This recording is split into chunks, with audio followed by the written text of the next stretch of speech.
নিয়ে কথা বলবো এখন। হ্যাঁ, টাইমলাইনের প্রতিপাদ্য বিষয় সম্পর্কে আপনাদের একটু বুঝাবো। যে দেখবেন যে অনেক সময় টাইমলাইনে কিন্তু আগের পোস্টগুলো আপনি দেখতে পাচ্ছেন না। সেটাকে বলি যে আগের পোস্ট কোনটা, আপনি ১ মাস আগের পোস্টও দেখতে পারবেন, ৭ দিন আগের পোস্টও দেখতে পারবেন। টাইমলাইনে কাজ করার মজাটাই আলাদা।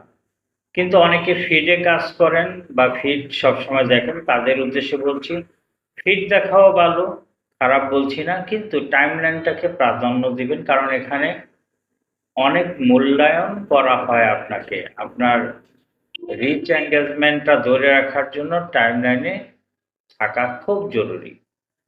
সবাই ভালো থাকবেন, সব সময় চেষ্টা করবেন সবার পাশে থাকার জন্য। সবার পাশে কিভাবে থাকবেন? লাইক, কমেন্ট এবং শেয়ার করে প্রতিটা ভিডিও সবার সামনে ছড়িয়ে দেবেন।